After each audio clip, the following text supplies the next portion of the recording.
à tous, vous écoutez l'analyse, une émission de Maïso.com. Retombé. Bonjour à tous, ici Paris, je suis Kerwin Maïso. Bonjour très chers auditeurs, nous sommes le 7 avril 2019, voici l'analyse. Au sommaire, le président de la République démocratique du Congo, M. Félix Tshisekedi, a terminé sa visite aux États-Unis d'Amérique. Bilan et compte rendu dans cette édition. Et c'est notre page de divers qui va boucler cette édition. Bonjour Kerwin. Bonjour Sa Majesté la Reine des Ondes, bonjour à tous. Kerwin, ndenge tolobaki yango na analyse passée, président RD Congo, M. Félix Tshisekedi, ayaki mobembo na États-Unis d'Amérique. Au biso na contexte et puis au sali bilan ya voyage mobimba ye asalaki. Avant na répondre na motuna wana lelo ezali date moko particulière, date oyo ezali ko concerner humanité mobimba, l'ensemble des êtres humains, humanité mobimba, parce que ezali jour oyo l'innommable eloko bakoki ko pesa kombote tellement mabe leki esalamaki. Ezalaka mokolo oyo il y a 25 ans na mboka komo Rwanda ba perpetraki génocide moko ya mabe koleka. Génocide ezalaka toujours mabe. Génocide ya ba arménien ezalaki horrible. Holocauste o ezali génocide ya ba juif ezalaka monstruosité. Génocide o esalamaki na Rwanda ezalaki horreur. Et koloba nini? Et koloba que en 3 mois ba bomi 800 entre 800 000 et 1 million de personnes. Ko boma ya modele nini? Ko sasa batu na bambeli, ko tuta bana na bebi boka, ko bwaka ba bebe na ba mur, ko kotisa batu bambeli na libumu, ko bimisa ba bebe na ba zemi, ko viole systématiquement basi nyonso, ko tumba ndaku batu baza na kati, bo tumbi ndaku. C'était la totale. Oh ba bengaka folie meurtrière. Imaginez-vous na mboka yo fandi. Dublin, Birmingham le 18 eza na conférence munene et kozala kuna il y a de fortes chances que ngana Fabien tozala kuna. Nouvelle-Zélande, Wellington, Auckland, Sydney, New York. Imaginez-vous que bolamuki na tongo bakomi ko ciblé par exemple que mutu mwindu nyonso bakomona o na Paris na Londres. Bazo landa bino ndenge balandaka bampuku na bambeli. Soki kaka bazwi yo bakati yo ndambo ndambo. Eloko wana esalama na Rwanda. Folie meurtrière moko indescriptible. Batu babombana na kati ya ba fosse septique. O to bengaka na lingala dali ya wese.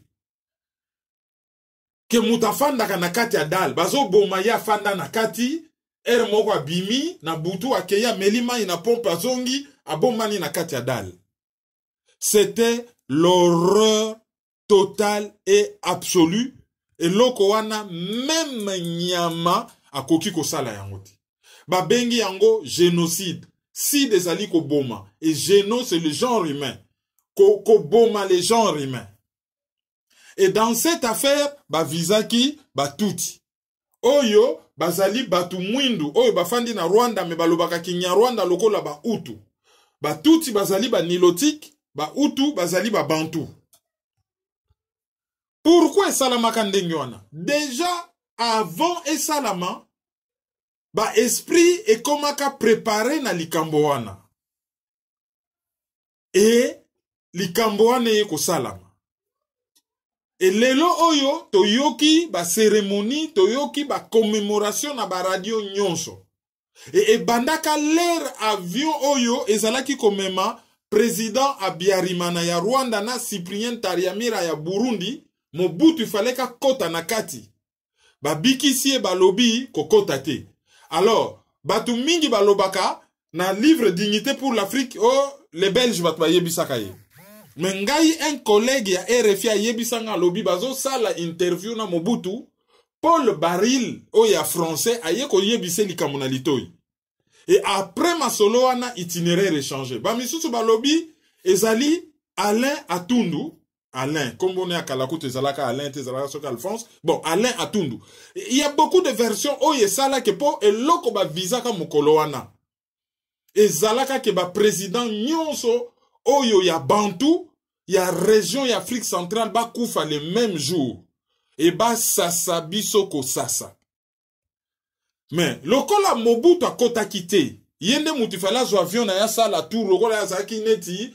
Mbiaka na bango, allez, ba petit, boko tan avion na tika tika bino avana zonga na badolite.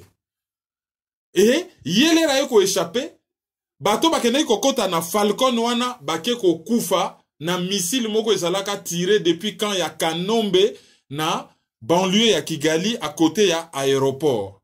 Alors, selon Charles Onana, et mission moko ezala na mur nangai, selon ba enquête à Salaki, missile wana 107 ya barus ezalaka na lomoko officiellement acheté par gouvernement ougandais ya Museveni. Alors, eloko ni toko le papona génocide. Génocide des autres concernés biso tout parce que c'est un crime contre l'humanité. Et biso nous faisons partie de l'humanité. Ça nous concerne. Mais là où le bas blesse, ezali balingi ko lobela batu vérité sur ce qui s'est passé. Livre moko nazana ngwa sous les yeux te Rwanda 25 ans de mensonges. Mutu moko a combien on a italien a déposé kutu plainte pour bazo landela ye. Soki kutu na retrouvé livre ango comme kutu a écrivain on azo lukezali Hervé Chezeville Rwanda 25 années de mensonges. Hein, a déposé édition Vicentello Distria na Bastia. Bastia est en France, na Corse. A déposé coup de plainte pour ba Rwandais baza ko s'attaquer na ye. Et ce n'est pas le seul à beti masolo à mensonge wana. Il y a beti masolo à mensonge. Pierre Payan ba mema ye même na procès. Patrick Mbeko azali menacé et Charles Onana bango moko ba ke ko funda bango moko ba retirer plainte. Qu'est-ce qui se passe? Génocide des alliés est le fait yako éliminer groupe moko humain en raison peut-être de race, religion na bango par exemple bino bolobia biso penza ba Congo to yina bango ba Congo nyonso fo bakufa baluba nyonso fo bakufa biso to yina bandundu nyonso fo to boma bango biso to yina ba témoin de Jéhovah nyonso fo bakufa les rozo kanela groupe mobimba o boma bango amas o sila nana bango ba sila bazala lisusu te na mokili et que au sali plan au planifié et au exécuté yango au sali génocide. Mais oyo par exemple bitumbeye bo bandi ko bundale na bitumba wana o balobaka fimbo ezui bo bomi batebele. Mais tango bozo boma bango bozo visiter po bazali basi fémicide hein génocide kaka ya basi ezali fémicide. Bozo visite mais batoubakoufie belewan ezali massacre à grande échelle. Ezali crime contre l'humanité. Bo violer convention de Genève. Oyo to bengaka droit international humanitaire. On a bosali ba massacre de masse. Alors ce qui totali na likamboleka ki na Rwanda. Bango ba komikaka ko utilisant déjà comme fonds de commerce politique. Mais c'est horrible. Qu'on utilise événement ya ma bendengewana comme fonds de commerce, c'est horrible. Et loko aliboso. Et loko yami balé zali ezali que quand il y a Paul Kagame dans cette affaire na 800 ou 1 million de morts, il y a eu 300 000 Tutsi bakufaki, donc la moitié de la population Tutsi, à peu près 650 000 Hutus, c'est-à-dire 15% de la population Hutu. Et presque la moitié, il y a Batwa Nyonso, c'est-à-dire Batwa, peuple premier. Donc, bango tout bakufati. Alors, bango balobi, génocide eza bango, visa ki bango. Pour na le reste, ezali massacre à grande échelle. Mais alors, eloko bat bazo regretter ezali nini? Ezali, bazo landela, ba utu ba lobio bango basalaki génocide. Mais bato basalaki massacre à grande échelle oyo ba provokaki crime de guerre, crime contre l'humanité, bango balandelaka bango te po baso bosana ki ya eu une guerre civile. Oyo Paul Kagame amenaki banda Uganda, amenango mbala liboso Général Mayele abetie e Gogo. Et l'air abetaki e Gogo ezalaki à la demande d'un gouvernement officiel élu du Rwanda ya Abiyarimana. Batma kolobate que les Zaïre avaient agressé le Rwanda. Non, les Zaïre étaient partis en aide au Rwanda à la demande d'un gouvernement officiel. Tango ba betie Gogo, aye na deuxième guerre, financée par ba américain na ba britannique. Et tango aye, on l'accuse d'avoir laissé mourir Batouti pour naye à atteindre objectif naye parce que par les élections, démographie et ko sala ke ba outu ba leke belé, peut-être ba ko voter tout ité, ndenge zo sama en Afrique du Sud, so ba voter ANC zo bimaka pour ba noir ba leke belé mindele bazamike. Mouké. Donc quelque part, Muto oyo asalaki guerre civile. Muto oyo a planifié ki makambo. C'est Paul Kagame. Donc, yépe faut pas traduire à la barre. Si ce n'est pour un génocide, alors pour des crimes contre l'humanité, des massacres à grande échelle. Et loko wana ezo salamate. Siko e komi kakao ba utu. Donc d'un côté c'est manichéen, batamalamu batuti, batamabe ba utu. Et après, ayez ko provoqué mais 10 fois plus que na Congo et wana mukilezo landelate parce que ba établir Paul Kagame pour na ba piyaka Congo. Or na Congo, ce qui totali ba affidavit, hein, ba document certifié, authentifié, o ezali par exemple na stratégie du chaos, o ezali par exemple na le Canada dans les crimes en Afrique centrale, il y a Patrick Mbeko. Tozo mona que Paul Kagame a planifié qui derrière lui il y a des Américains, il y a des Britanniques et tout ça. Anglo-saxon a planifié qui oyezo salama na Congo. Et même ceux qui ba lobi ba landela qui ba utu na Congo ezala qui vengeance. Mais vengeance wana et établir na droit international ba lobaka likambo vengeance te. Na droit international ezali likambo ya justice et réparation, pas la vengeance. Donc ba ça là quand même crime contre l'humanité. Et ce qu'on meki ko réfléchir na dossier na ba bengio révisionniste. Mutu moko zo wanga na likambo salamaki. Non, tozo wanga na te, il y a eu un génocide. Mais ba Luka sikoyo ba vrai coupable et ba koma véritable histoire nango, histoire oyo ndenge bazo raconter, il y a beaucoup de zones d'ombre. Ba sala nano enquête, l'avion, qui a abattu l'avion? Des présidents africains bako kufa ndenge wana te. Premier ministre Uwilingi Imana, Agathe Uwilingi Imana, ye ba bomaye, ba boma ba casque bleu belge. Roméo Dallaire azotambola na Canada, Pena, Bill Clinton, azali na ye calme, Kofi Annan akufa mais prix Nobel de la paix, sous-secrétaire d'État, sous-secrétaire général des Nations Unies, chargé d'opération en maintien de la paix, génocide de Salami na période na ye, allez, prix Nobel de la paix, trouvez l'erreur. Il faut que justice soit faite. Justice et salama à l'endroit des Congolais, justice et salama à l'endroit des Rwandais, Oyo bakufaki, touti, utu, toi. Autrement dit, nilotique, bantou, to, batua. Justice et salama. C'est tout ce que nous demandons. Et, biso ba Congolais, to komi de plus en plus vigilant. Donc, la douleur ya ba Rwandais ezali ya biso. Ce qui n'a pas média bazo loba génocide de touti, il faut boter le melabango, bon loba génocide rwandais. Et bongo bato ba média bazo benga ba outu modéré, bango baza batute bako compter bangote. 650 000 à peu près. Wana kutu so totali ba statistique, ya organisation du souvenir ya batuti, comme on ango ibuka. Bango moko batuti, l'air basali comptabilité. Batali quantité ba outu, ba lobby, il y avait à peu près 336 000 survivants. Mais s'il y avait moins de 700, autour de 700 000 ou touti, donc il y en avait au moins 330 000, bah, c'est là qui massacre donc la moitié. Alors, pendant qu'on kisa 1 million, bah, on a mis sous bakufaki bazalaki, bah, touti te bazalaki banani. Donc, bazalaki bah, ou tout n'a bah, toi. Bah, on peut pas se mériter. Alors, pourquoi on parle du génocide de touti au lieu de dire le génocide des Rwandais? Voilà. Alors, bateau, bah, prometaka plus jamais ça. Et ça l'a mis dans l'Holocauste. Bah, yebisi biso, plus jamais ça. Et ça l'a mis dans Rwanda. Plus jamais ça. Ezo salama na Congo. Ba association ba rabbin britannique. Ba interpeller mokili mobimba. Bolobaka plus jamais ça. Ezo salama na Congo. Boza wapi. Plus jamais ça que vous aviez dit. Ezo salama. Alors lobby, je crois que banana biso bako juger bino. Et boko rendre ba compte.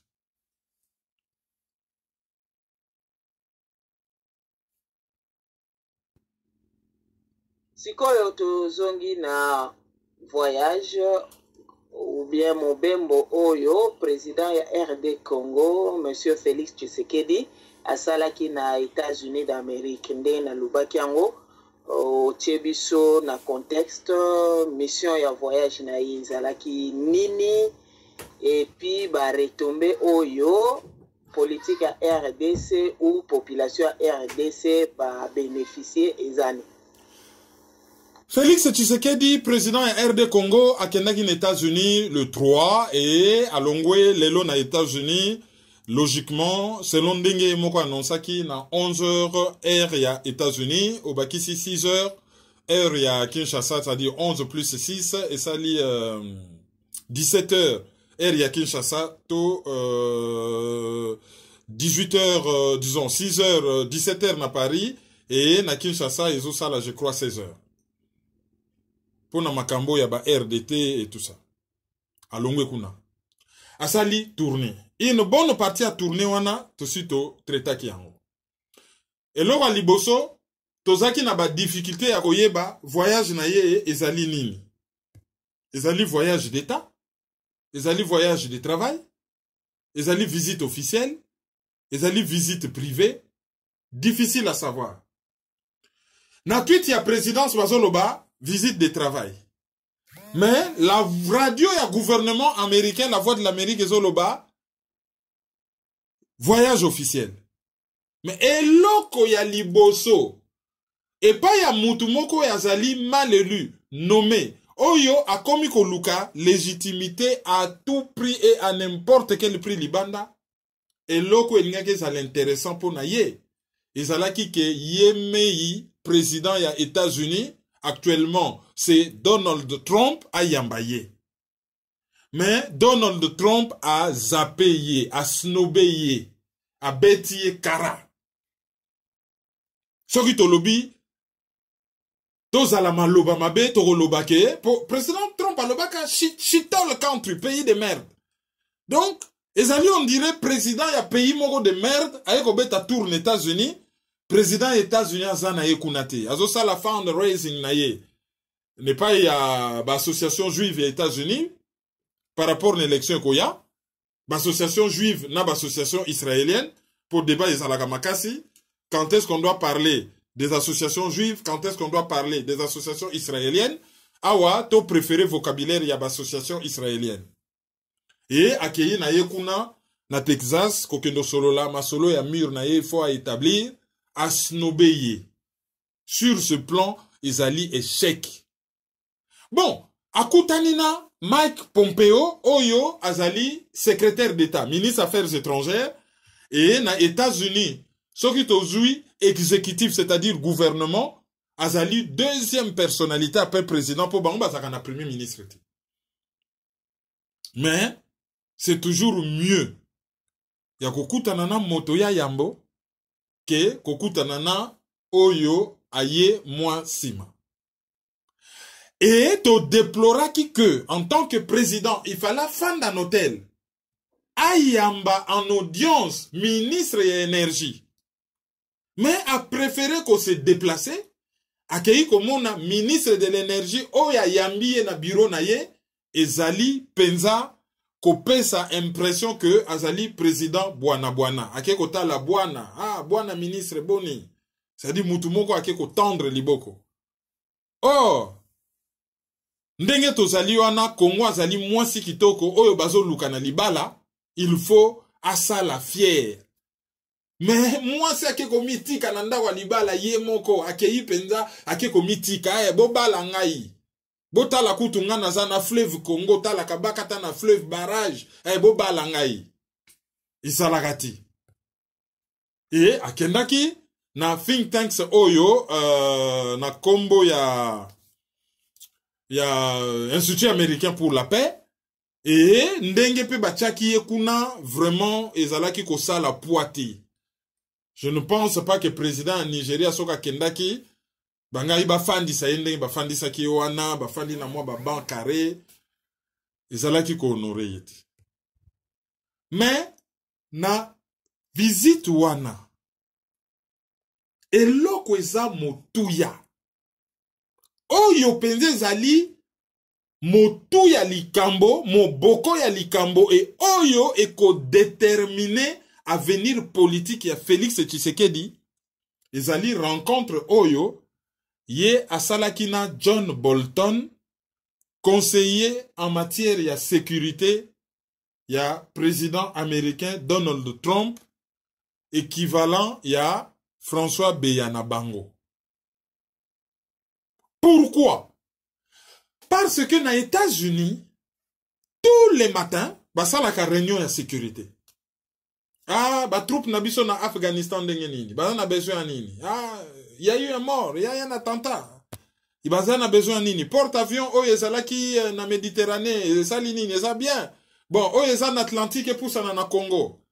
Bazo solo na ba agence nyonso ya sécurité. CIA, NDA, Oyo basokipaka na Oyo Snowden azaiko. Donc bagence on a une trentaine.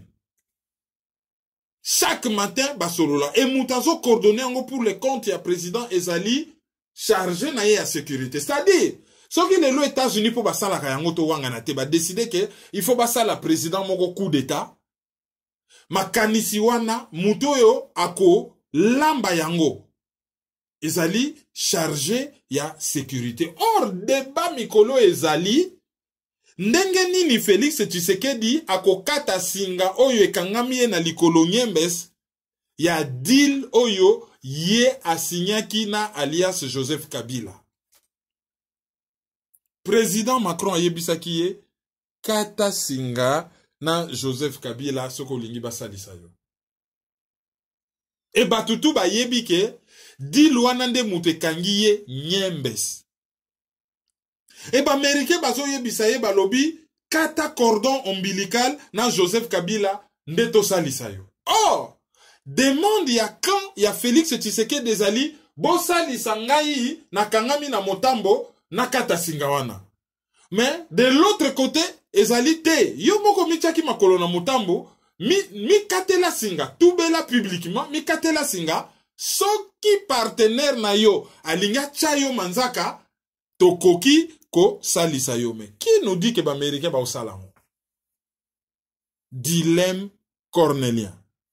To concorder ba source belé, j'avoue que c'est très caricatural, mais c'est comme ça. Hein? Ezali caricature mais en wana. Et c'est ça les grands débats. Donc, tango abimaki na bureau ya John Bolton ayebi à venir na ye et ayebi nini il faut asala. Alors, raisonnement est comme il se mène dans sens oyo. Soki mutu mpuku toba mpuku ba kote liyo nandako. Est-ce que oko boma mpuku na poison? O boaki biloko akolia ou empoisonner ngo po mpuku ali akufa? To oko luka nyau pona akanga bampuku? Mais si koyo yo olio luka nyau yo ke yiko zwa mbwa ya zamba oto benga na français loup, les loups. Oke ko benga les loups olobio mbwa ya zamba na choo anandaku okangelanga mpuku. Mais risque zali mbwa ya zamba tanga sa lempuku ya tonda mpuku te aluki mpuku bwebu atali vraiment loko batina ina kanga mukebo mais oyo na etumoli nzala we etumoli nzala asala nini aolia yo mukolonda.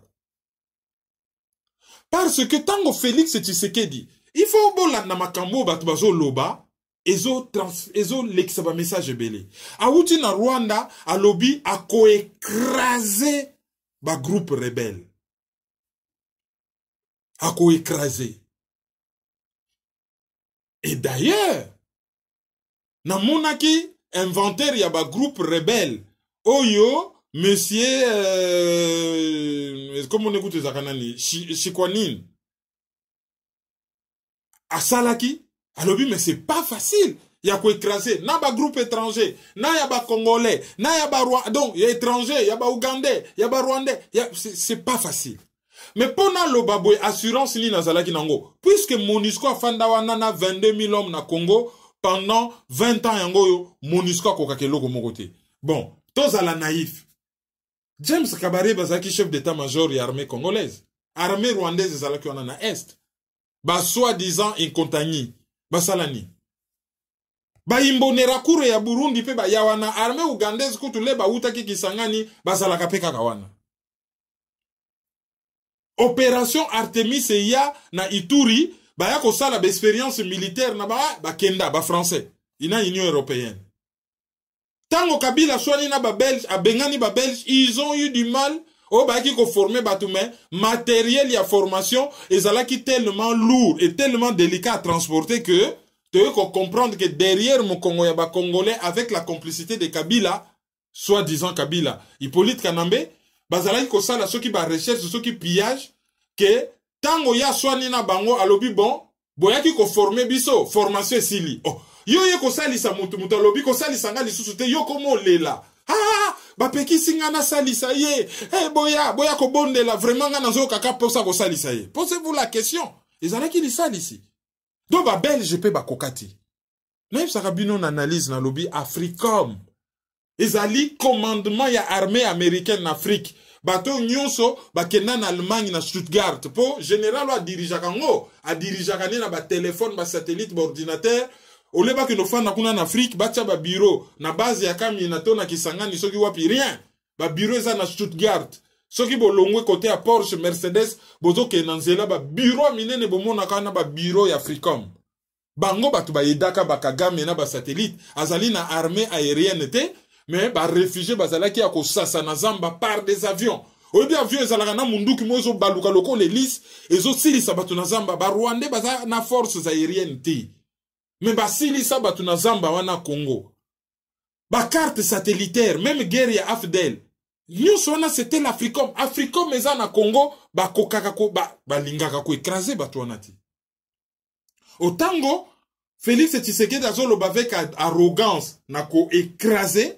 C'est-à-dire, azo compter na MONUSCO te, mais azo compter na force moko, et puis na MONUSCO bozo bosana, brigade d'intervention. Donc, les azo lo baboye, azo compter na force moko oyo, ba pesake ba garantie que soko remplir condition moko boye, tokoki ko salisa yo o écrasé.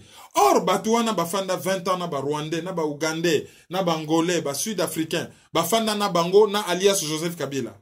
Ye Félix Tshisekedi akoye la bango nini oyo eleki elengi pona bango ba aider réellement mais les raso lo baboye donc azalaki na assurance quelque part po Macron azali président ya un des membres ya club occidental un des membres ya réunion tobengi G7 un des membres ya OTAN réunion à OTAN ezo salama na Washington et azali un des membres permanents à Conseil de sécurité et le quoi ba formaka na groupe peut-être ba lekisela ki message et l'air a commis les États-Unis à lobby à ko déboulonner dictature option à ko na dictature c'est une occupation bon à lobby à ko déboulonner système Kabila o ezali dictature la dictature te ezali occupation l'air azo lo baboye à ko déboulonner ngona ba moyen nini sur le plan militaire il a rien. Sur le plan politique, il a rien. Il a que sa personne na deal na ye oyo e kangamiye nyembes. Musicien moka lobaka miyo ye kangameliye na mandef. Donc, l'enjeu ezali yango wana. Premier enjeu. Ba yokani nini na ba américain na bureau ya John Bolton. Oh, nyonso bomona ki États-Unis bobosana. Bon, Mike Pompeo c'est le côté politique hein. Mais c'est John Bolton. Visite wana c'est John Bolton. Oh ba lobaki mukolo wana na bureau ya John Bolton. Et kozala na conséquence makasi sur l'avenir politique sécuritaire ya Congo na mikolo zoya. C'est ça l'enjeu. Mais après deuxième enjeu ezali. Soki esalami ndenge basololaki. est-ce que Félix Tshisekedi, oyo na ba Congolais, au lieu ba empoisonner Mpuku, au lieu ba luka nyao, aboma Mpuku, bango ba keko benga mbwa ya zamba le loup. Garanti nini baza nango ke lobby loup akolia bango te po loup aza lokoso, ayebi ke na ratelier wana ba meme plein. Akwa ko aider fermier te akosala ba mitambo anti-loup. Ako yawa na kaka par rapport na intérêt na ye. Donc, tout ya voyage na ye zali basé wana. Le reste, à couvrir batu na ridicule. A komaki kosala tourisme na Mike Hammer. Ambassadeur ya États-Unis na Kinshasa. Amemi ye kuna na monument ya Abraham Lincoln. Ba oyo batala ba photo nanga na Facebook ba omona ki naza na photo moko wana menga na kanga ki na butu. Juste na face à la fleuve Potomac. Ba memi ye kuna kosala tourisme. Bazo kanga ba selfie. Ba memi John Kanyoni, oto yebisaki binon sana, ke azali fréquentable te ali muto RCD Goma. RCD Goma eza mouvement ba rwandais. Pendant que bango bazo sala ba selfie, John Kanyoni, oyo azan expertise minier. Pour le compte à Bakagame, azo signé na compte ya ba Congolais, et au nom du président congolais, azo faire signer ba contrat minier, notamment dengue, na yebisaki bino, na Barrick Gold. Ba société banane époque Afdel Bachebiso à genoux. Pour kende na rapport mapping, page 367. Bon, continue na 368. Boko yeba, Barrick Gold des anini. Et ma benini ba société netuana ba sala na Congo. Non seulement ba contrat léonais. C'est-à-dire que léonais et outi na mo lion.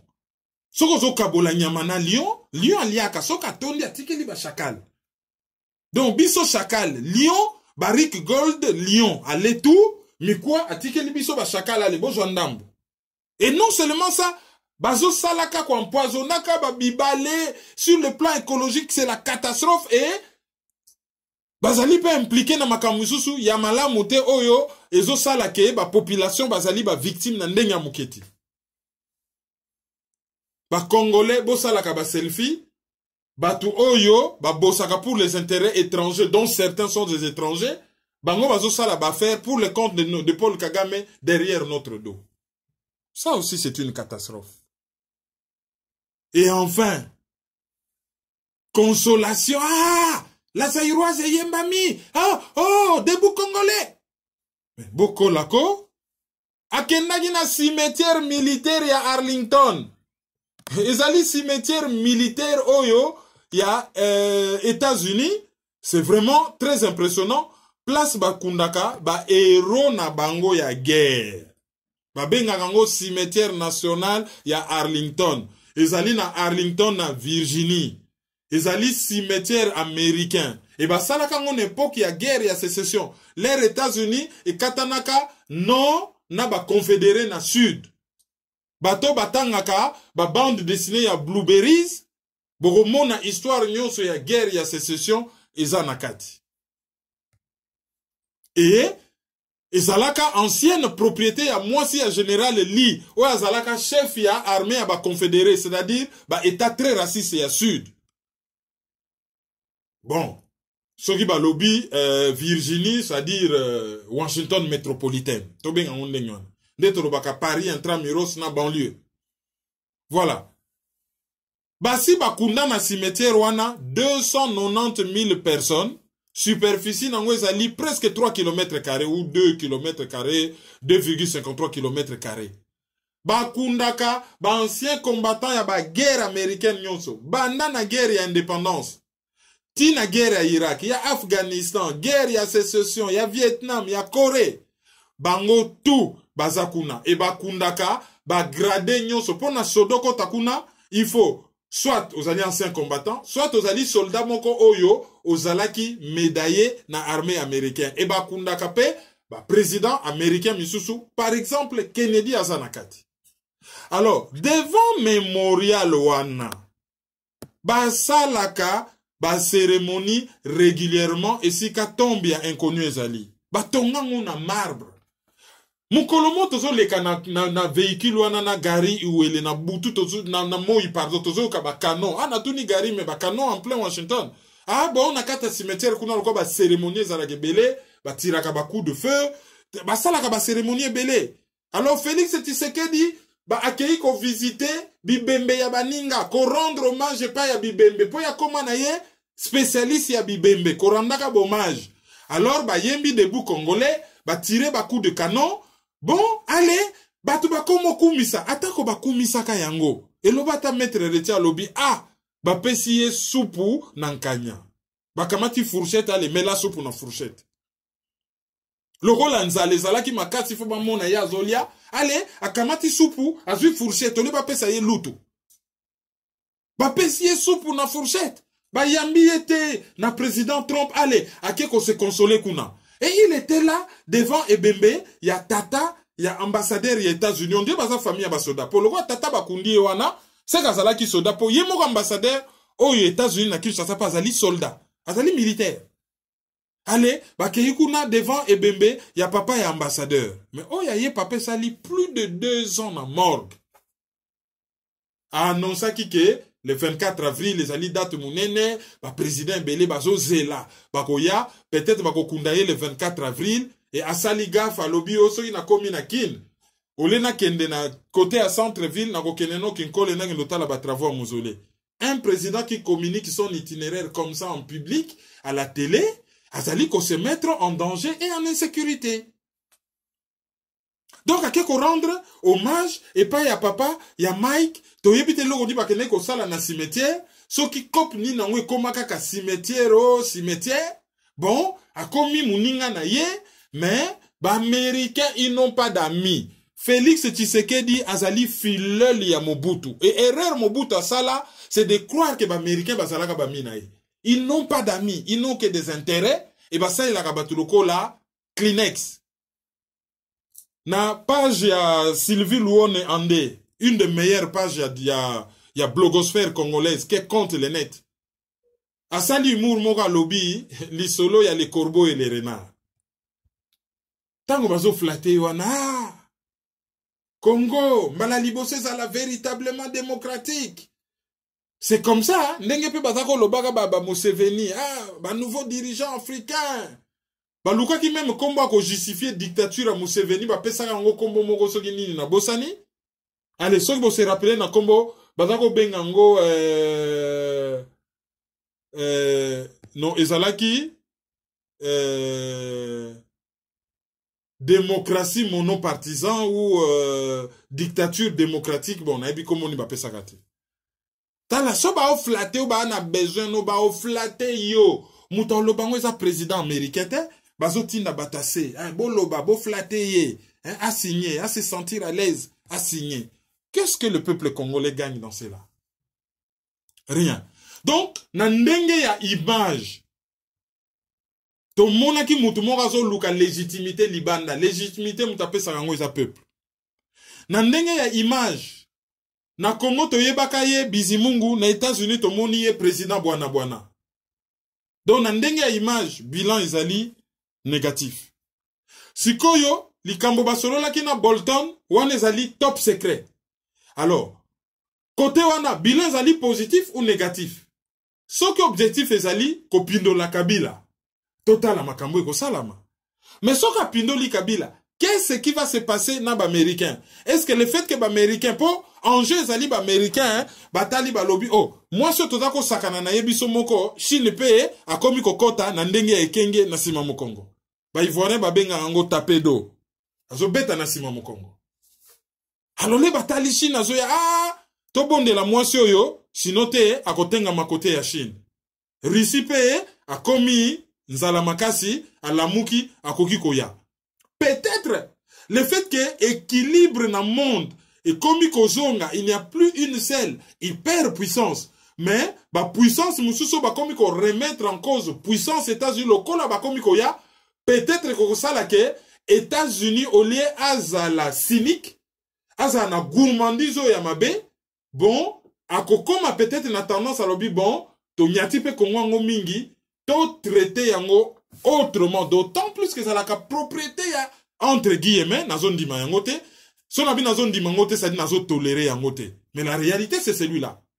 Professeur Yaleng a sa l'émission a démontré ndenge États-Unis et créé Congo. Bobeta, na chaîne YouTube nanga, nzokande États-Unis moboti ya Congo. Boyo ke mission wana. Élément à l'appui, ce n'est pas Léopold II.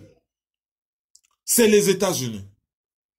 Donc, si on va récupérer l'eau na bango, peut-être balingi babwa Kisakagame, on ne sait pas. Nana ibisabino na lobiso ki Félix Tshisekedi a reçu ko baluke la batouana, je serai le premier, sans état d'âme. Yako soutenir parce que devise nabiso awa ezali, les Congo d'abord. Devise nabiso yangoana. Donc, Félix Tshisekedi, par rapport na ndenge configuration géostratégique internationale et commis, azali na moi carte moko mince ya ko jouer, sauf que na Kinshasa azana position moko tellement inconfortable que Kabila oya lobaki ki akokufa na balle na mutu, enfin na kuna na cité de l'OUA, azo contrôler na ye armée, azo contrôler nyonso, mais à moins que Félix Angoasongi na kin akeka na ambassade des États-Unis, allez, a zuba décision à partir de l'ambassade des États-Unis, et puis e yindi kaka e yindi. Mais ce qui était marge de manœuvre naie ezali mouké. Et puis pour être complet dans ce dossier, hein, vraiment qu'on a la complet, qu'on signale que bayamba qui est na Christine Lagarde, oyo azali directrice ya Fonds monétaire international. Fonds monétaire international oyo ezali institution financière internationale oyo s'occupaka na ko financer ba pays oyo bazali na ba problème économique, mais financement na izaka na ba conditions tellement ébélées que au final, ce que tu bien et comme tellement mon kaba na loketo na ndenge ya kaka penda ke ko kanga mutu pema. Hein? Ok, ko senga ceinture pour pantalon izo kita, o kanga loketo mais ceinture en eza tellement kaka ke komi ko étouffer yo. Alors, bato bazo sepela ke ba yamba ki mais Christine Lagarde lobby, ce qui bolingi Fonds monétaire international a aidé bino, il faut ba auditer bino. Il faut ba sala bino audit. Ndenge nini bozo gérer mbongo. C'est déjà quelque chose d'humiliant. Mais quand le bakeo ba yambiye et comme il raison le coup non. Fonds monétaire international zali organisation internationale. Congo azali pays membre. Na kati ya organisation internationale wana. Azali na ba droit de vote. Donc c'est normal que zali spécifique te ça on dit aux autres ba yambiyo na ONU bon. So ok na ONU c'est normal so zali membre ya ONU ba yambayo et puis secrétaire général, ce n'est pas difficile ce qui est loka koka moi, cela dépend juste na agenda na ye. Soko ye ko poser problème na yo so ozali chef de l'état ako yamba yo po ndenga zali wana ezali bino nde batu bosali ke azala wana. Donc ezali te un pays oyo ke bokei ba yambi bino tote ezali organisation internationale wana bobosa na yango te. Et puis tant ba pays neti ba Ghana bazo bima Fonds monétaire international. Biso tozo ke ne komizongi saka singa na kingo bacha biso sous tutelle financière, il n'y a rien de plus humiliant que kozala sous tutelle financière, on a un programme d'ajustement structurel. Il y a Fonds monétaire international, oh, benga kanga luketu. Ba programme on a et boma ba pays à tiers monde de belé. Pour bango ba yaga kaka, bo réduire ba retraite, bo réduire ba fonctionnaire, bo diminuer budget, ba budget nyon sa caractère social. Pour bango, ba quoi ko privilégier économie moko de marché. Alors, ba investisseur pour na ba ya. Il faut privatiser, la société nabino, la fleuron nabino, boteka. Donc, okende kuneza nangolo kumute, d'autant plus que résultat zali te ko ba ko aider bino. Résultat zali ba ko sala bino audit. Ezali likambosoni. Et puis voyage wana bat ba kansate que voyage o isa yo fele. O azotambola na États-Unis. C'est avion, carburant, ba hôtel, colia, ba frais d'émission, ça se chiffre en millions. Donc, yazo voyager aux États-Unis mais qu'est-ce que l'État ils ont souffrir? Wana batu babosa na yangote. Voyage libanda, qu'est-ce que l'État ils ont souffrir? Alors, question. À quand sikoyo tourner à l'intérieur du pays? Ya lobby ke ba Congolais ba vota qui est. Il faudrait sikoyo akende à lobby bino base, bino batu ya terrain, bino batu soi-disant bobundaki na terrain. Loko les a solo. Bino bo vota ki ngai na ye ko remercier bino province par province. Na leki côté nyonso ba vota ki ngai a commencer par Kinshasa. Place nazo fan na tourner na ba quartier Grand Kassai, place au ba vota ki nga 99%, na keikuna na qui vous place bazo souffrir allez souka na tourner ah na keiko remercier bato kaka ba voyage libanda kaka libanda à quand une tournée intérieure. Voilà pour être complet par rapport à dossier on a ce qu'il fallait dire. Voilà, volet américain, volet officiel, il y a voyage, il y a Félix Tshisekedi des États-Unis, Oyo, Tokokaki Kolobela. Alors, le col a Azali partenaire Nabiso, na CCDP TV, to salaki émission moko titre nango, Kerwin Maïzo fait le bilan approfondi des premiers pas de la présidence de Félix Tshisekedi. Ils allaient en deux parties. Kuna, lokola nazalaki na interview na Congo Lulendo, hein, en tout cas, na approfondissaki makasi, pour na bo approfondir un peu bilan wana, bokoki ko kende kuna, et ko préciser, pe et ko compléter, oyo, to lobby awa et ko précisant ko pena makasi et ko compléter et to zalaki très pédagogique et lokola natangi kombo na ye Congo Lulendo boye ba que azali éprouvé à perdre papa na ye toute l'équipe de l'analyse bazali ko présenter les ye nos condoléances les plus attristées pour na liwa ya papa. Papa Oyo, bana yaki suka bazalaki ko benga grand prêtre, Papa Kapela Ndosimao Emile akufi na âge ya 86 ans, hein, et salamaki le 4 avril na 5 heures du matin na ndakunaye de suite d'une courte maladie. Donc Papa Henri, Papa Malo, hein, bangonyon surtout mbote, pardon, nos condoléances les plus attristés.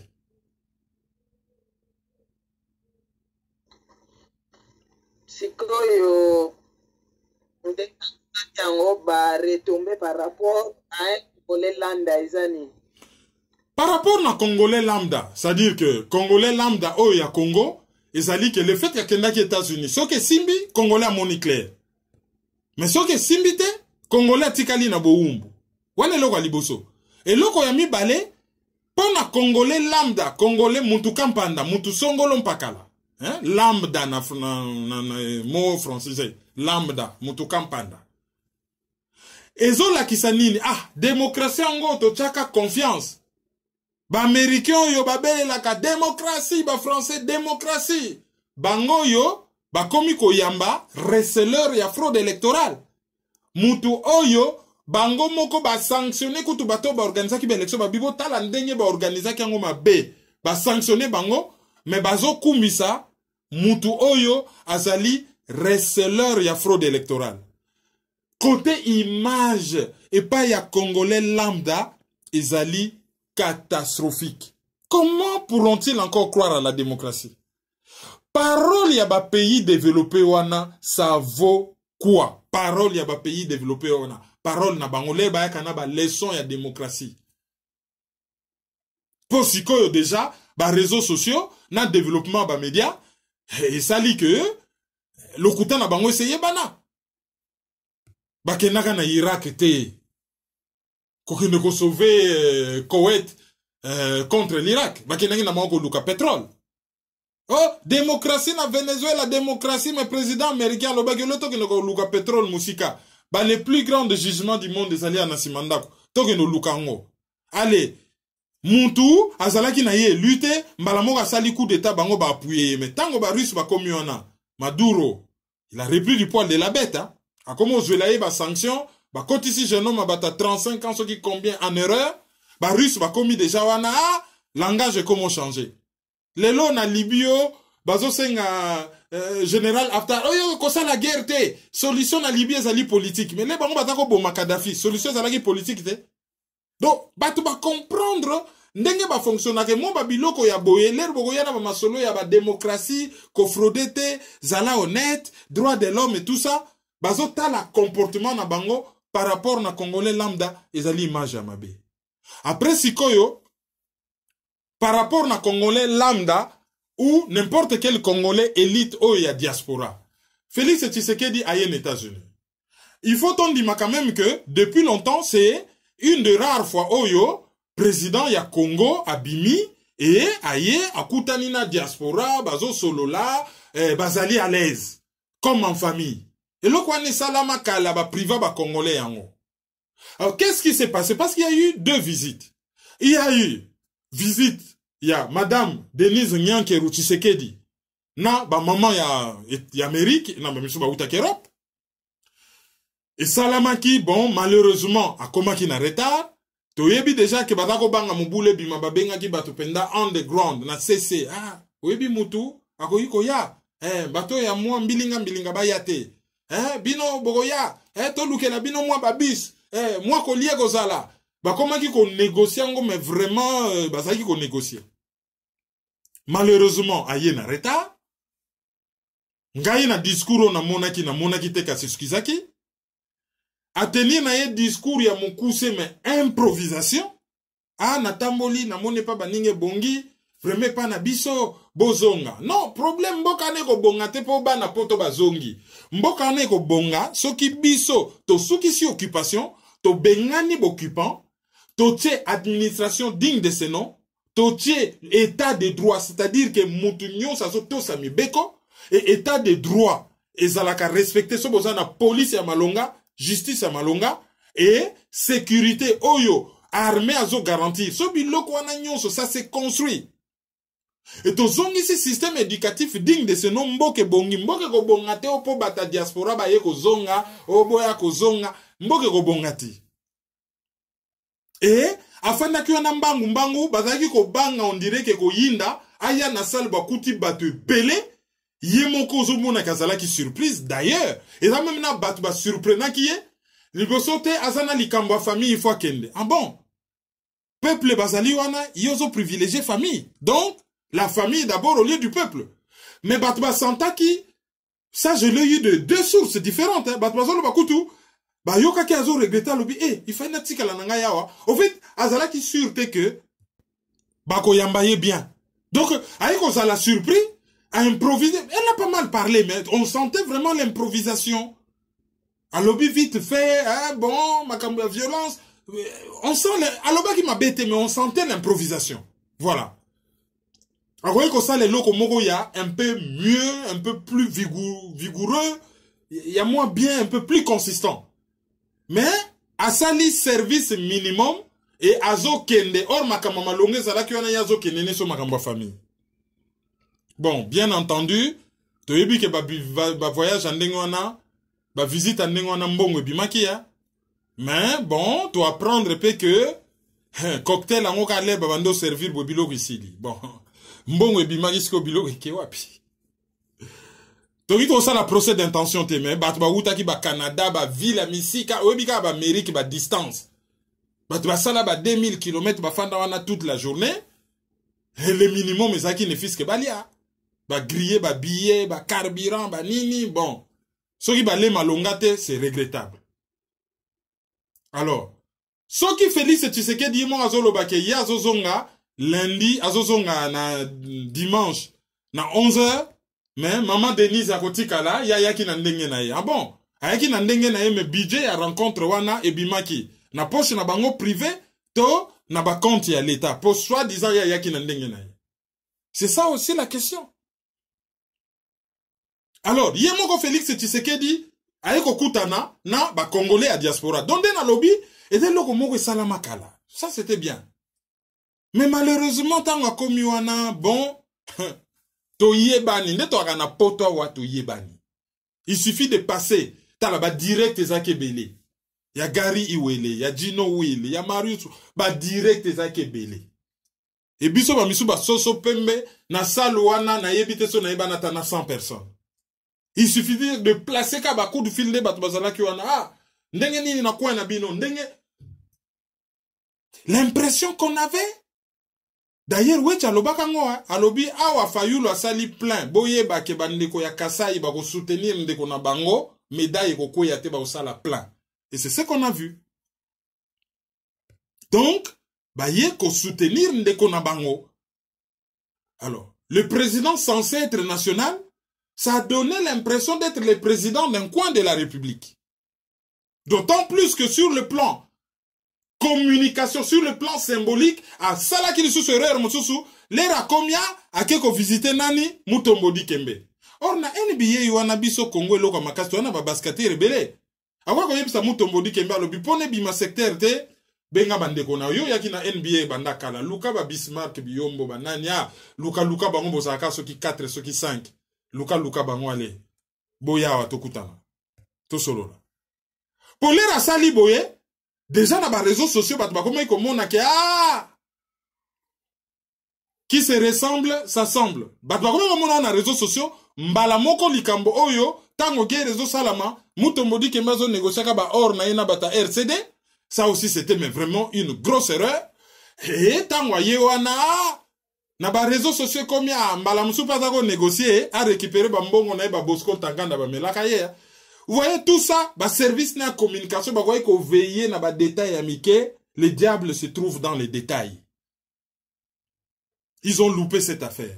Alors, avec Okuta na ba congolais, mais il est venu presque avec 4 heures de retard. Ba service na communication ba kosi ba niko kosa batu. Moko ba ye jalelo. Auguste Kabuya wana chaque fois qu'il parle, il dit que des bêtises. Ba empêchaka ya loba. Vraiment bango bazana ba misala te que clair que makambo ko loba ezala ka mututel. Makambo ya ko sala eza mututel. Makambo ya boy. Non, mututu il faut matana micro mututu aloba. Ah, président trop occupé, azana ya côté azo commencer musikata ça juste à côté. Azaki na réunion na investisseur, ayaki na Washington, ayaki tourisme te. Ah batu ba kamwe. Kutu batu bazolo lo bakutu ke bazo mona ye beaucoup plus qu'un touriste que mutu penda yaki ko sala. Oh ayaki tourisme te. Déjà na ndenga communication et loko bazo reprocher, il ne fallait pas sortir ces mots-là. Ça les komaki déjà chauffé, même so que zalaki sale moko acquise na cause na ye, mais ça les komaki chauffé. Bakomaki même ko yema congolais bongwana bakomaki ko calmer batu.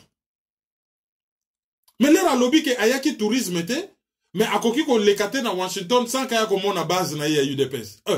L'air batu ba protester, ya beleli sikoyo, communauté congolaise et États-Unis viva. Ah bon, dans une même phrase. Mot tourisme bimi, base na ye, lui qui est censé être le président des Congolais, azali président ya base. Et après, Sikoyo, communauté congolaise viva. Et ça là qui communauté congolaise ou bien base ya IDPS. Mutu soye wana akanisi ke batu baza l'église aligna entonner prière na ye. Prier c'est bien beau hein. Mais ceux qui prière est commis na moi tendance moko ya ko komisa et comme il est théâtre. Ceux qui prière est comme un théâtre tout excès boutou, tout excès nuit. Ko nuit rezali ko boma ko sala yo mabe le tozaka bana mike so bat baoki nuit bakanisi nuit yo ya butu ezali nuit yo ya verbe ko nuire ko boma ko sala mutu mabe. Après sikoyo vidi etu mangaye koloba vérité que décalage horaire betiye ake ko pema. Oui mais pour quelqu'un de 55 ans quand on dirige un tel pays mutamesana ko voyager il faut tenir bon hein? Bon, ngana voyage à Kanaye biango et beta ka somme. Ça, je le lui concède. Ah, mais à niveau ba poste misusu, on est au-dessus de ce genre de choses. Hein. Macron y a que ça la ba débat public a des fois 6 heures, to qui 4 heures, to qui combien debout à 6000 micros à débattre. Hein. Mais bon, décalage horaire est bêtier, bon. Ba misusu ba ngiba sala jalelo. Batu ba boyi. Aye kokota. Lera koti.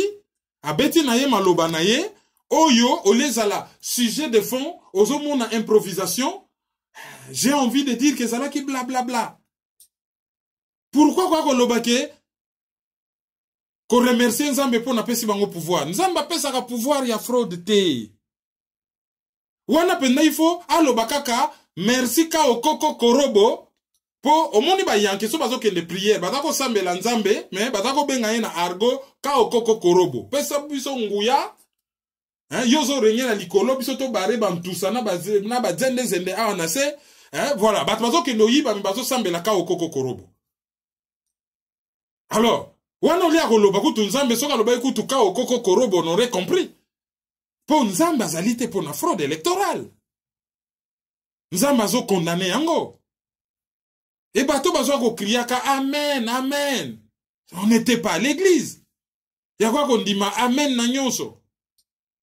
Azo loba makambu moko oyo, ba pesi bango pouvoir, bon, heureusement que ndeko azalaki liboso, andimaki ke passation pacifique salama. Non, il n'y a pas d'heureusement. Andima te, tozalaki na ba ressources. Ce qui classe politique et salaka sincère et bosaka réellement, tozalaki na ba ressources ako bengana ye.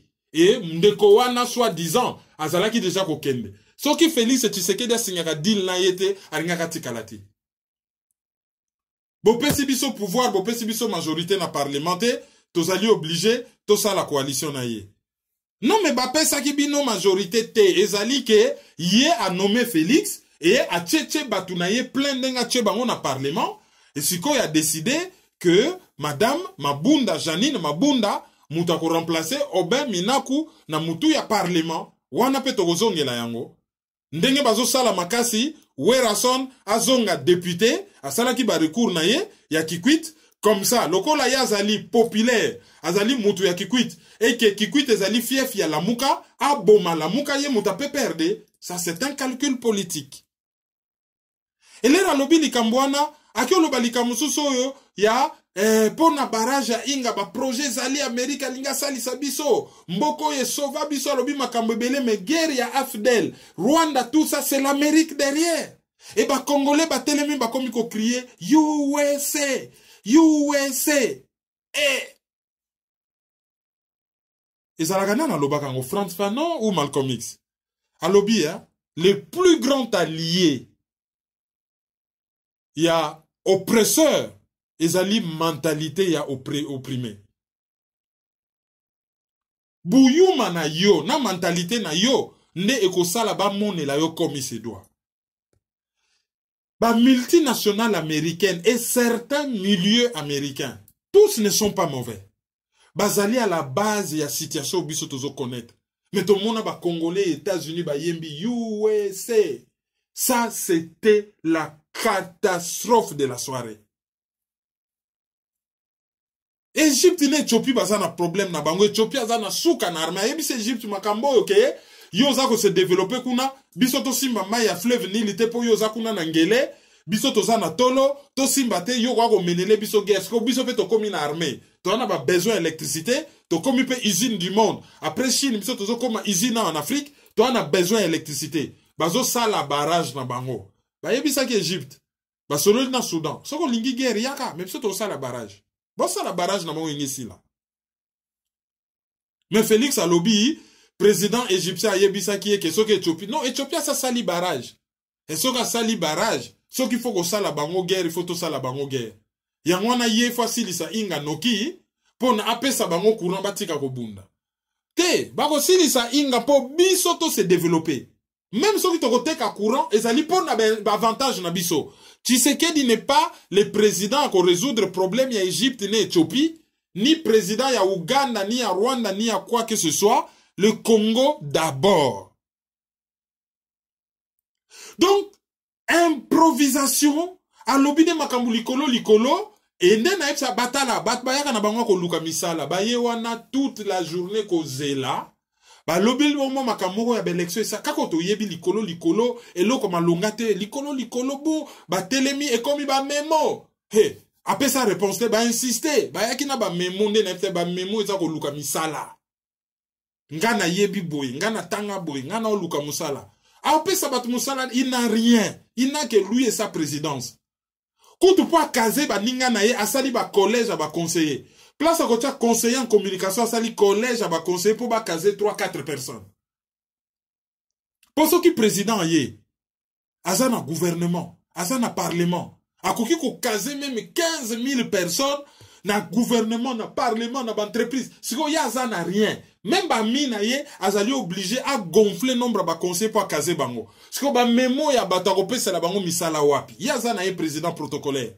Abetango kara, lera moni insistance a yebisi bango lobby, maman Denise ayaki na ndenge na ye, akozonga lundi. Sous-entendu bope sa maman Denise. ça ne m'étonnerait pas que ce soit pesa un peu maman Denise. Ce qui peut léquer belé dans ma valise. Allez, boluka on a ba sac poubelle à Washington pour mon ba mémoire bino.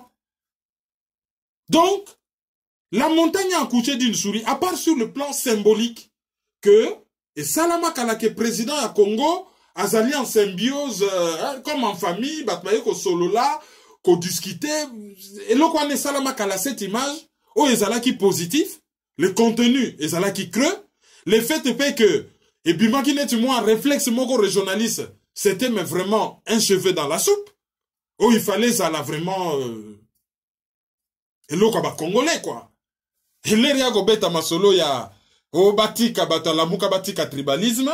Bon, ko dénoncer ma be IDPS yangwana ya bengi tribalisme. Abwa ki pena vocabulaire ya komesana. Non!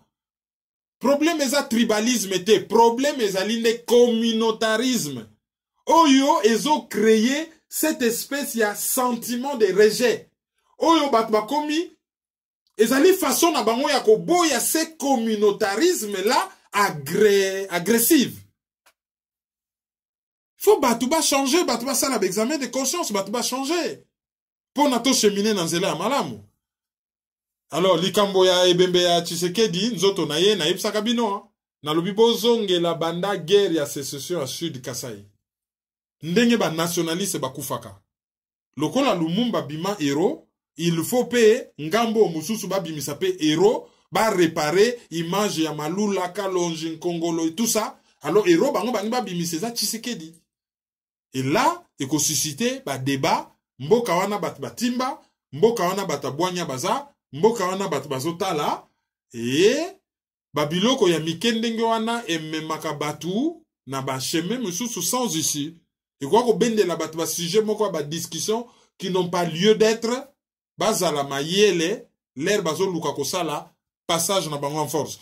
Voilà en résumé, bilan autoroïque au sein d'un voyage à Félix Tshisekedi des États-Unis.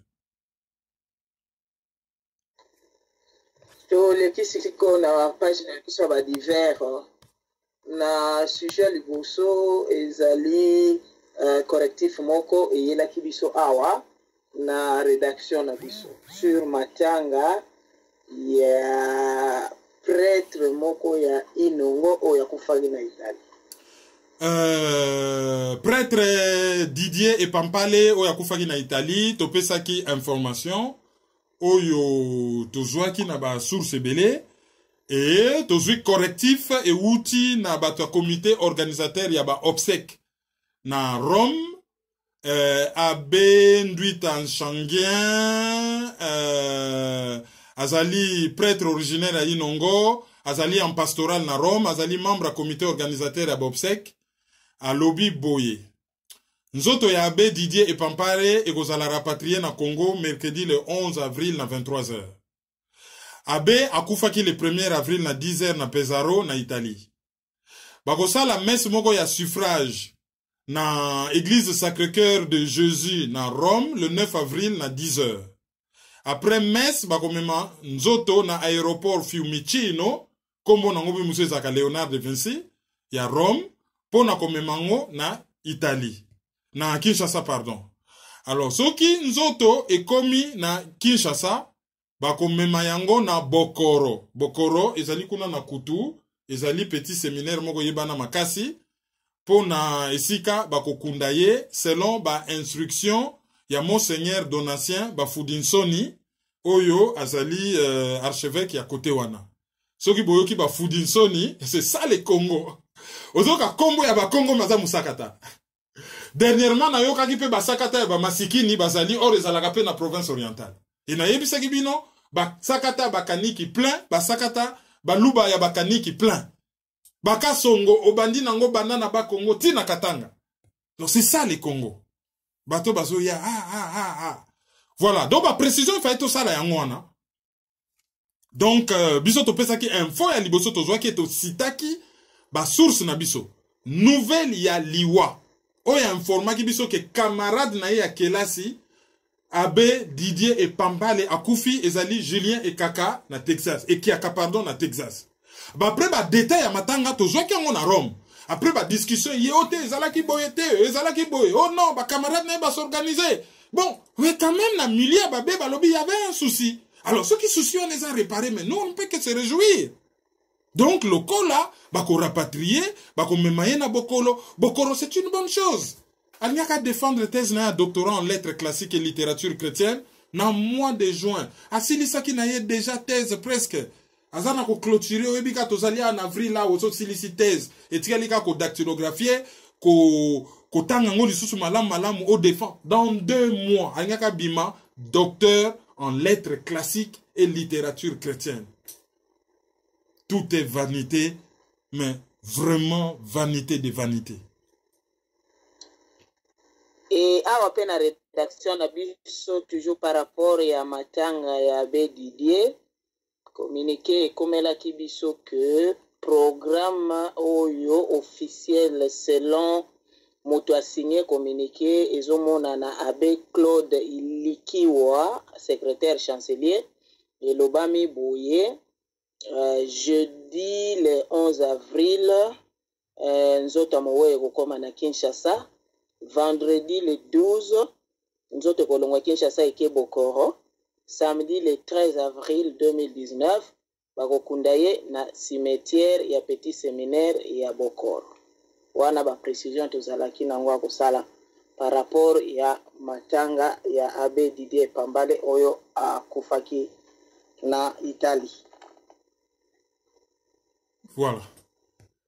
Bon, ponako Soukissa, nangai kaka signalé bino que le 18 mai oyo bana Birmingham bazo sa la conférence moko ya munene tokozonge la bino le moment venu et le 29 juin ezala na Bâle ezala na Mulhouse ba association congolaise mibale ba osala événement minene tokoye la bino wana na yebisa bino na lobby bato ba lobby oh non il faut bosala ba conférence en anglais. OK, moi je suis prêt à mettre mon cerveau. Mais ça va demander des dépenses supplémentaires. Si vous voulez pendant 2 mois en accéléré na World Suits English, vous financez yango na KI, comme ça, to banda koleka na ba radio anglophone et to banda oloba makambango ya Congo na anglais nde bazo senga ke oui, ozolo bango na français na ba média ebele, mais ezoyo kanate, il faut koloba bango na anglais. Oui, mais en anglais, ben oya linga financer, bo financer yango. Na yebite na mekaki kotala pona niveau nanga, je crois que c'est légèrement un peu plus de 1000 euros. Ceux qui va financer en ben tout ça là en accéléré hein, tous les soirs, je ne sais pas moi n'a créé 4 heures du temps que nous faisons et puis bon après tu vas dire qu'on s'adresser anglais à tous les jours qu'on loba to loba na biso.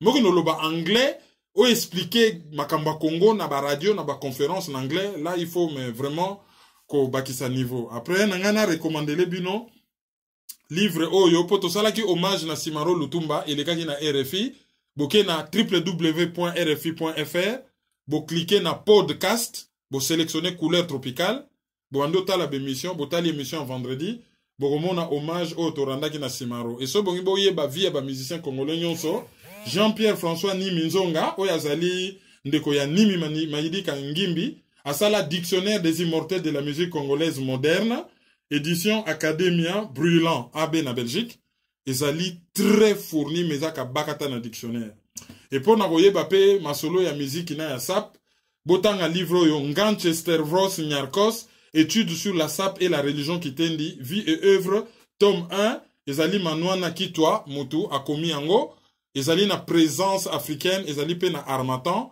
bo commander yango en ligne bokoki kozwa yango mercredi tozali na Africa 24 oyo azali na possibilité ya kolanda alanda.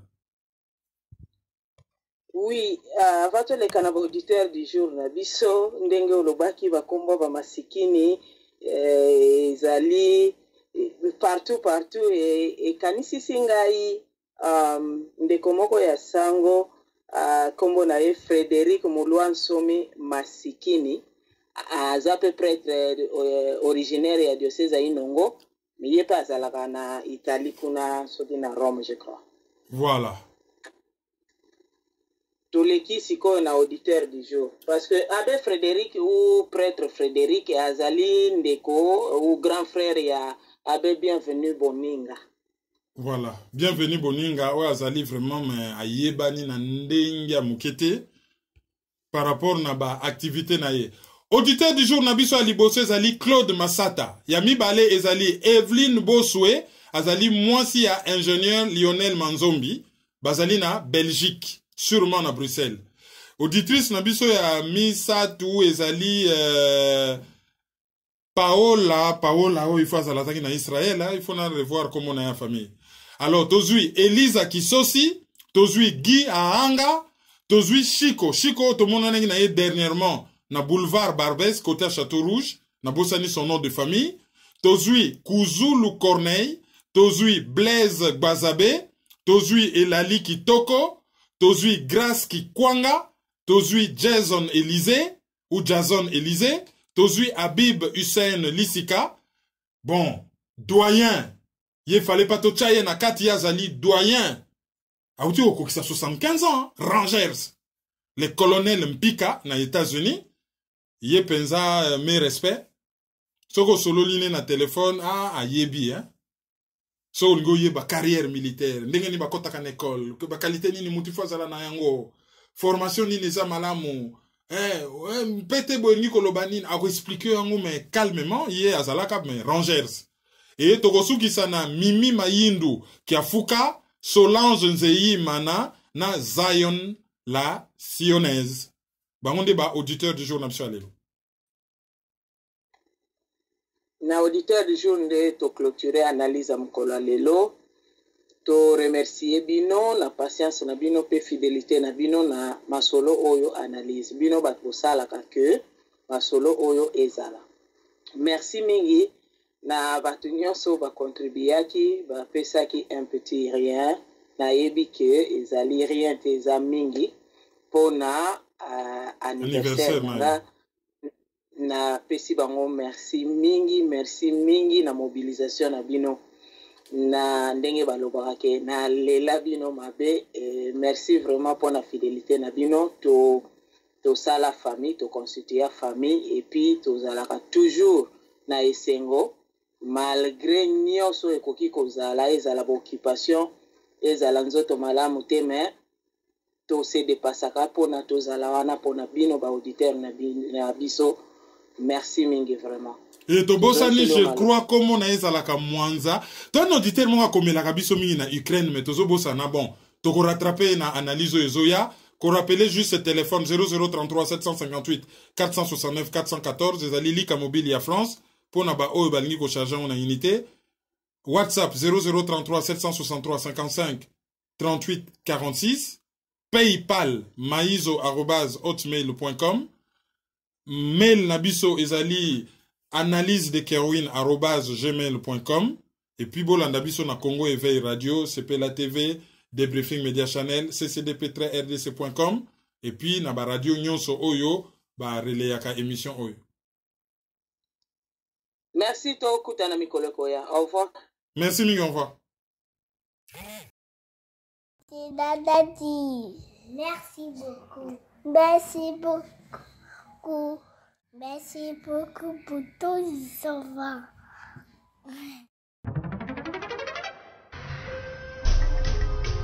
Yo, petit à petit, Kerwin implique Banakin. Fouta ici, fouta par là, fouta autant. Tous les milliers qu'on foutait là. Peuple congolais. Yo, qui n'est l'autre d'abord colocataire? Où les alliés colocataires? Qui n'est l'autre d'abord colocataire? Où les alliés colocataires? Qui n'est l'autre colocataire? Où les alliés colocataires? Qui n'est l'autre d'abord colocataire? Où les alliés colocataires? Donc c'est soutenir. Il faut donc lutter pour une nouvelle société. Mais pour la lutter, il faut que la arme, il y a vérité, il y a justice. Tontika le puta, tontika l'hypocrisie. Mboka ezoki na pasi, mboka ezoki na sans position, ba génération na biso ezokufa, ezoki na okufa sans position, sans solution. Mais nous vivons dans les pays un temps de confusion, d'obscurité, de désespoir. Mais nous savons qu'au plus profond de la nuit, l'aurore pointe déjà à l'horizon. Analyse sur la liste.